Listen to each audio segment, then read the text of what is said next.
اعوذ باللہ من الشیطان الرجیم بسم اللہ الرحمن الرحیم والسابقون الأولون من المهاجرين والأنصار والذين اتبعوهم بإحسان رضي الله عنهم ورضوا عنه وأعد لهم جنات تجري تحتها الأنهار خالدين فيها أبدا ذلك الفوز العظيم۔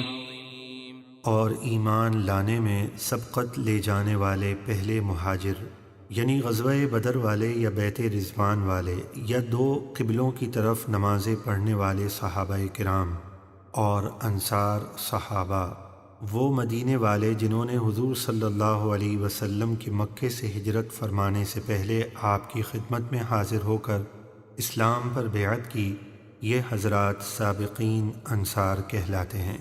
اور جن لوگوں نے بھلائی کے ساتھ ان کی پیروی کی، اللہ ان سے راضی ہوا اور وہ اللہ سے راضی ہوئے، اور اللہ نے ان کے لیے ایسے باغ تیار کر رکھے ہیں جن کے نیچے نہریں جاری ہیں، وہ ان میں ہمیشہ ہمیشہ رہیں گے، یہی بڑی کامیابی ہے۔ وَمِمَّنْ حَوْلَكُمْ مِنَ الْأَعْرَابِ مُنَافِقُونَ وَمِنْ أَهْلِ الْمَدِينَةِ مَرَدُوا عَلَى النِّفَاقِ لَا تَعْلَمُهُمْ نَحْنُ نَعْلَمُهُمْ سَنُعَذِّبُهُمْ مَرَّتَيْنِ ثُمَّ يُرَدُّونَ إِلَى عَذَابٍ عَظِيمٍ۔ اور اے اہل مدینہ، تمہارے آس پاس کے کچھ دیہاتی منافق ہیں اور کچھ مدینے والے منافق تو نفاق کے عادی ہو گئے ہیں، آپ انہیں نہیں جانتے، ہم انہیں جانتے ہیں۔ اس آیت میں حضور علیہ الصلاۃ والسلام کے علم کی نفی نہیں بلکہ منافقوں پر اظہار غضب ہے، جیسے کوئی حاکم کسی مجرم کے متعلق اپنے دوست سے کہے تم نہیں جانتے میں اسے جانتا ہوں۔ اللہ نے اپنے حبیب کو منافقوں کا علم عطا فرمایا، چنانچہ سورہ محمد کی آیت نمبر 30 میں ارشاد باری تعالیٰ ہے وَلَتَعْرِفَنَّهُمْ فِي لَحْنِ الْقَوْلِ، اور ضرور آپ انہیں انداز گفتگو سے پہچان لیں گے۔ اور ایک موقع پر خود حضور صلی اللہ علیہ وسلم نے منافقوں کا نام لے کر انہیں مسجد سے نکالا۔ عنقریب ہم انہیں 2 بار عذاب دیں گے، ایک بار دنیا میں اور دوسری بار قبر میں، پھر وہ جہنم کے بڑے عذاب کی طرف لوٹائے جائیں گے۔ وآخرون اعترفوا بذنوبهم خلطوا عملا صالحا وآخر سيئا عسى الله أن يتوب عليهم إن الله غفور رحيم۔ اور کچھ دوسرے لوگ ہیں جنہوں نے اپنے گناہوں کا اقرار کیا، انہوں نے ایک اچھے کام اور دوسرے برے کام کو ملا دیا۔ یہاں برے کام سے مراد غزوہ تبوک سے پیچھے رہ جانا اور اچھے کام سے مراد توبہ ہے۔ قریب ہے کہ اللہ ان کی توبہ قبول فرمائے، بے شک اللہ بہت بخشنے والا نہایت مہربان ہے۔ خذ من أموالهم صدقة تطهرهم وتزكيهم بها وصل عليهم إن صلاتك سكن لهم والله سميع عليم۔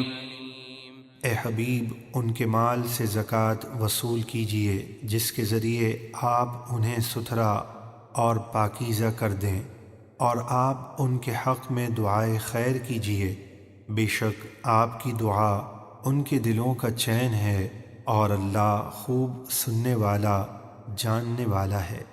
أَلَمْ يَعْلَمُوا أَنَّ اللَّهَ هُوَ يَقْبَلُ التَّوْبَةَ عَنْ عِبَادِهِ وَيَأْخُذُ الصَّدَقَاتِ وَأَنَّ اللَّهَ هُوَ التَّوَّابُ الرَّحِيمُ۔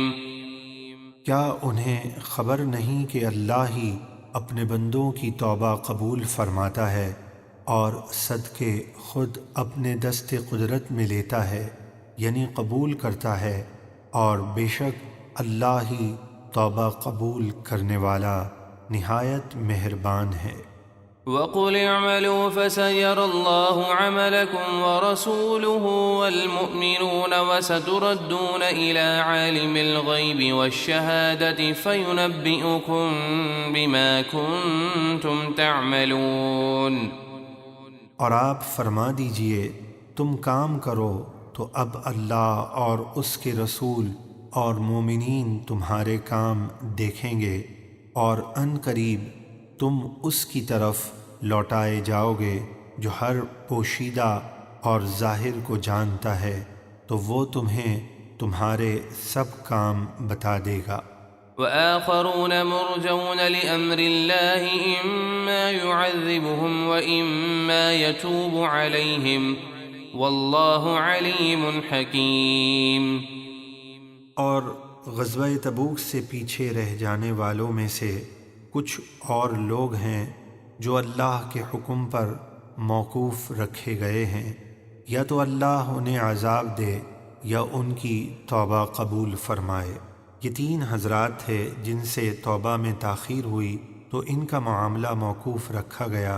پھر اسی سورت کی آیت نمبر 118 میں ان کی توبہ کی قبولیت کا ذکر فرما دیا گیا، اور اللہ خوب جاننے والا بڑی حکمت والا ہے۔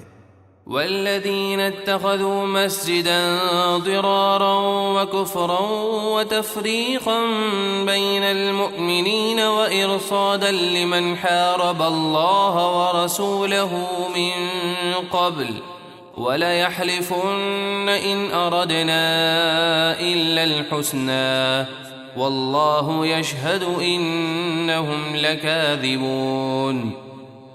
اور وہ منافق لوگ جنہوں نے نقصان پہنچانے اور کفر کرنے اور مسلمانوں میں پھوٹ ڈالنے کے لیے مسجد بنائی، اور اس کافر شخص کے انتظار میں جو پہلے سے اللہ اور اس کے رسول کا مخالف ہے، یعنی ابو عامر عیسائی راہب جو حضور علیہ الصلاۃ والسلام اور مسلمانوں کا سخت دشمن تھا۔ منافقوں نے اس کے کہنے پر مسجد قباء کے مقابلے میں ایک مرکز تیار کیا اور اسے مسجد کا نام دیا تاکہ اس میں بیٹھ کر اسلام اور مسلمانوں کے خلاف سازشیں کریں اور حضور علیہ الصلاۃ والسلام کی محبت مسلمانوں کے دلوں سے نکالے۔ حضور علیہ الصلاۃ والسلام نے صحابہ کرام کو بھیجا، انہوں نے اسے گرا دیا اور پھر جلا دیا، اور وہ ضرور قسمیں کھائیں گے کہ ہمارا ارادہ تو صرف بھلائی کا ہے، اور اللہ گواہ ہے کہ بے شک وہ جھوٹے ہیں۔ لا تقم فيه أبدا لمسجد أسس على التقوى من أول يوم أحق أن تقوم فيه رجال يحبون أن يتطهروا والله يحب المطهرين۔ اے حبیب، آپ اس مسجد ضرار میں کبھی نماز کے لیے کھڑے نہ ہونا، بے شک وہ مسجد یعنی مسجد قباء جس کی بنیاد پہلے ہی دن سے تقوی اور پرہیزگاری پر رکھی گئی ہے، وہ اس قابل ہے کہ آپ اس میں کھڑے ہوں۔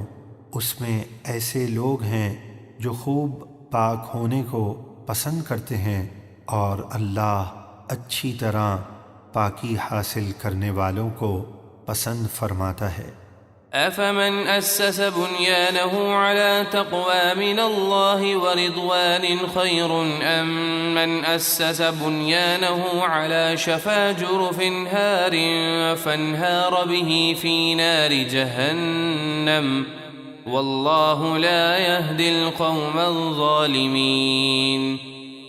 تو کیا وہ شخص جس نے اپنی مسجد کی بنیاد خوف خدا اور اس کی رضا پر رکھی وہ بہتر ہے، یا وہ شخص جس نے اپنی عمارت کی بنیاد گرنے والے گھڑے کے کنارے پر رکھی تو وہ اسے لے کر جہنم کی آگ میں گر پڑا، اور اللہ ظالموں کو ہدایت نہیں دیتا۔